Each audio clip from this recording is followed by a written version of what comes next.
Étudiantes, étudiants, parents d'élèves, nouveaux bacheliers, vous recherchez une école adéquate de formation professionnelle et pratique pour vos études supérieures? Une seule référence, ESAE. ESAE vous offre des demi-bourses et réductions dans toutes ces filières. Waouh!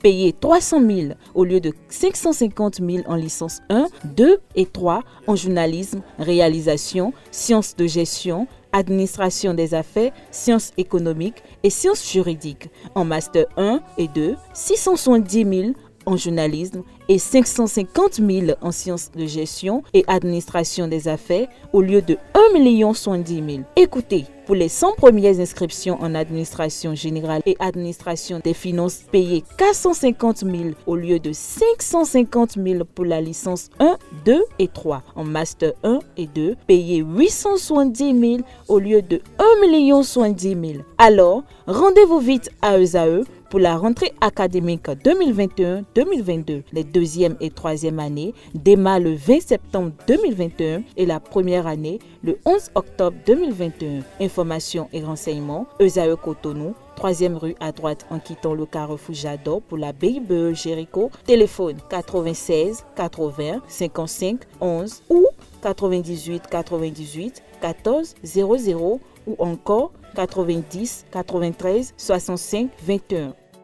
ESAE, l'excellence à un an.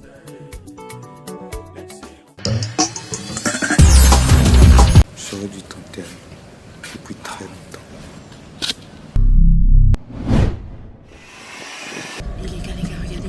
Fais-moi dans la bouche ouverte. Eh, prends sa vidéo. Eh man, donc comme ça on doit la bouche ouverte. Je vais poster ça. Mais arrêtez les gars, vous êtes sérieux? Donne-moi le téléphone. Arrête.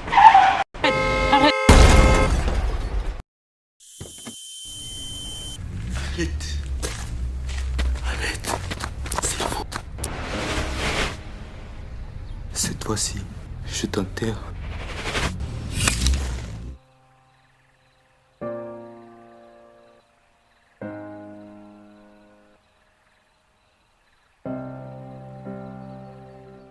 Ceci est un message du Centre national de sécurité routière et de handicap international humanité et inclusion avec le soutien de la Direction générale de la coopération belge au développement. Mesdames et messieurs, bonjour. Olympiade de Buntu, 10 équipes entrent en compétition. Dragon, Éclaireur, Sagesse, Best Team, Scorpion, Tigresse, Amazon, Apache, Caméléon et Panthère sont les équipes attendues pour animer la 6e édition des Olympiades de Buntu. Prévues pour se tenir le jeudi 23 et le vendredi 24 décembre prochain sur l'esplanade intérieur du stade de l'amitié général Mathieu Kérékou de Cotonou. Cette compétition va relancer le jeu traditionnel au profit des femmes de tous les âges et ainsi sauvegarder le patrimoine culturel national selon la présidente de la fédération. Pour les fêtes de fin d'année, l'AS Chess Academy, en partenariat avec Capital Jeunesse, Loisirs et Sport, Ayelade Chess Academy, Chess Club, organise un tournoi d'échecs. Le but visé est de finir l'année en beauté en réunissant les échéphiles autour du sport autour du roi des sports de l'esprit. Le tournoi est programmé pour le jeudi 23 décembre à Freedom Palace Hotel à Porto Novo. Tous les participants de ce tournoi auront une attestation de participation co-signée par les clubs organisateurs et l'Association internationale des échecs francophones. Le football de table, communément appelé baby-foot, est un jeu qui se pratique un peu partout dans les rues. Souvent traité d'objet de distraction et de délinquance, ce jeu est ignoré ainsi que ses avantages. Le président de la Fédération béninoise de football de table nous explique ce qu'est le baby-foot et énumère ses bienfaits. Il est au micro de nos reporters. Le football de table, communément appelé baby-foot, cracker, sous ou tip soccer, c'est le football que nous connaissons tous, mais joué sur une table. Donc, c'est un jeu composé de 22 joueurs, 11 pour chaque équipe, et une une balle est lancée et chaque équipe doit défendre la balle jusqu'à mettre celle-ci dans le but. Et c'est un jeu qui nécessite des notions basiques. Il faut forcément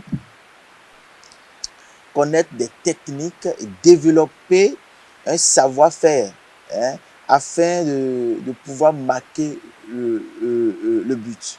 Quand nous nous trouvons par exemple face au goal, il y a des terminologies de rue qu'on appelle par exemple pèse. Il faut pouvoir garder le ballon, essayer de dribbler les défenseurs et le goalier.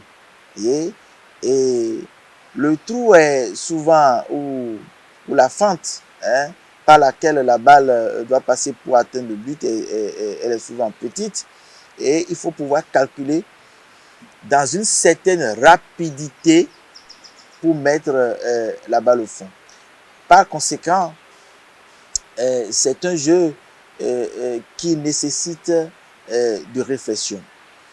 Voilà également un jeu extraordinaire où les deux adversaires s'affrontent. Voyez, les deux têtes se font face mais ne se cognent pas. Donc c'est un jeu qui cultive la paix. Voyez, c'est comme si les deux voudraient se donner des coups de tête, mais cela n'arrive jamais ou pratiquement jamais parce que le jeu se joue sur la table et la table est en même temps la barrière. Donc les deux joueurs ne se donnent pas de coups, ne se touchent pas, il n'y a pas de relation physique entre les joueurs, entre les athlètes, mais le jeu se joue sur la table à travers, voyez, et la balle, à travers les manettes et autres. Le baby-foot aujourd'hui est devenu sport, est une plateforme d'éducation, une plateforme d'apprentissage, et à travers également cette discipline, nous pouvons aussi facilement passer beaucoup de messages. Et aujourd'hui, nous voulons faire la promotion de cette discipline et nous voulons tout faire pour qu'à travers le football de table et qu'il y ait beaucoup d'autres enjeux qui soient réglés. Ce jeu devenu sport depuis 2017 a acquéri de nouvelles règles qui font sa force à l'échelle internationale. Le président de la Fédération béninoise de football de table nous en parle au micro de nos reporters.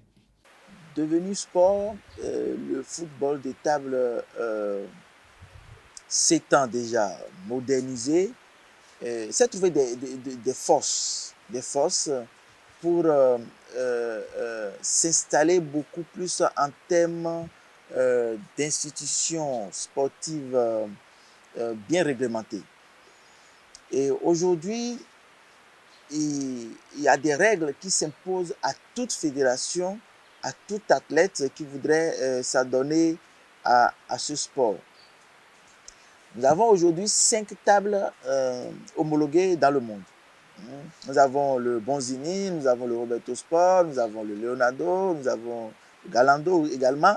Et ces tables répondent chacune à des règles particulières. Et ce que nous utilisons beaucoup plus au Bénin, c'est le Bonzini qui est leader, d'accord, en termes de tables et de technicité dans le monde, et le Roberto Sport. Alors, ces deux tables se ressemblant un peu sur le plan physique, requiert des règles spécifiques.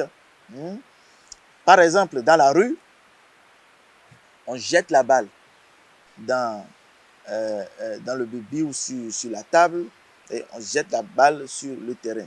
Mais en termes de règles, on ne jette pas la balle. On pose la balle sur le terrain et on lance le jeu.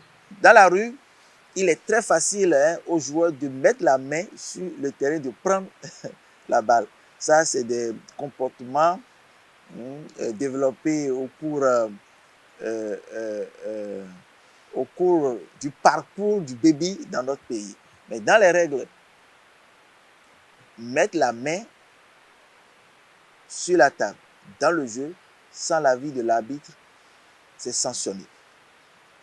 Autre règle basique, quand nous jouons et la balle rentre dans le but et ressort, nous appelons ça casser. Et nous disons que c'est 2 points. Ce qui fait que les gens, pour marquer le but, doivent tirer avec beaucoup de force afin d'obtenir le cassé, donnant droit à 2 points dans la rue. Mais dans les règles, ce n'est pas forcément 2 points. Des fois, c'est juste 1 point. C'est un but. L'arbitrage au niveau du football de table est similaire au niveau du football en général, sauf que l'arbitre suit naturellement les règles requises au niveau du football de table. Et chez nous, au niveau du football de table, l'arbitre ne circule pas sur le terrain, mais fait circuler ses yeux sur le terrain, et il est le seul des fois habilité à rester autour de la table. Et les autres spectateurs sont invités à rester un peu loin, surtout lors des compétitions internationales. Les dispositions sont prises pour que le jeu soit retransmis sur des écrans géants. Donc nous suivons le jeu de loin sans forcément être proche de la table. Ce qui est beau, pour finir, l'arbitre chez nous comme les joueurs doivent être sur le plan international en termes de règles, doivent être en tenue adéquate. Nous portons des tenues de sport comme si nous allions jouer au basketball ou au football ou au handball. Nous portons des tenues réglementaires. Donc nous ne pourrons pas porter une simple chemise pour aller faire du baby-foot dans les règles.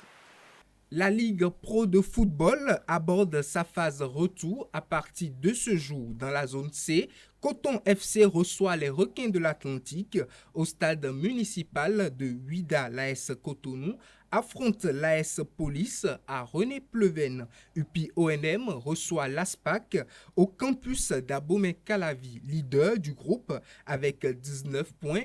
Les cotonniers comptent maintenir la dynamique afin de garder la pêche. UPI-ONM, leur adversaire lors de la dernière journée, reste focus sur ses ambitions. Victor Zonka, entraîneur de Coton FC, et Roger Enama plutôt, son homologue d'UPI-ONM, nous explique. On a bien commencé, on finit un peu moins bien. Donc là, on va réattaquer les matchs retour. L'objectif toujours le même, c'est de finir premier, donc de gagner le maximum de matchs. Je crois que des joueurs, il y en a assez dans l'effectif. Je pense que c'est juste une question de timing.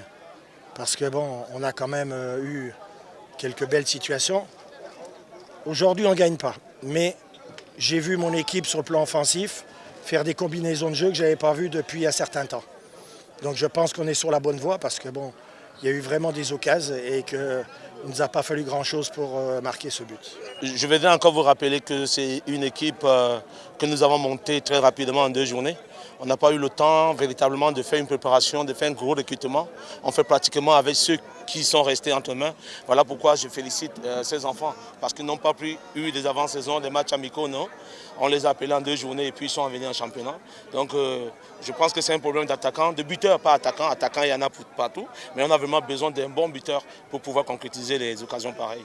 Sincèrement, mes objectifs, c'est de rester entre les 4. Les 4 de tête, ce sont les objectifs que nous avons et je pense que nous allons les atteindre. Dans la zone B, Ayema FC et la JSP s'affrontent dans le derby du plateau au stade Omnisport de Pobet. Asvo 2e rencontre Assos 6e à domicile. Dans la zone A, les Buffles du Borgou se déplacent sur le terrain de Damissa FC. Beke FC reçoit Real Sport de Parakou. Et pour finir, dans la dernière zone, dans la zone B, Lotto va s'opposer à Dynamo d'Abomey. Duel des extrêmes entre Dadje, premier, et Hodio, la lanterne rouge du groupe. Eh bien, mesdames et messieurs, c'est tout pour Free Sport de ce matin. Je m'appelle Kofi, j'ai 10 ans. Mes parents et moi vivions une vie de bonheur parfait jusqu'au jour où Ce bonheur fut stoppé par un accident de circulation. La mort emporta ma tendre et aimable mère. Mon destin changea. Aujourd'hui, mon père qui était pour moi une source de bonheur m'est devenu un fardeau lourd à porter. Chaque regard qu'il pose sur moi me fait pleurer intérieurement. Chers parents, par amour pour vos enfants, préservez notre avenir en évitant l'excès de vitesse. Ceci est un message du Centre national de sécurité routière et de handicap international humanité et inclusion avec le soutien de la Direction générale de la coopération belge au développement.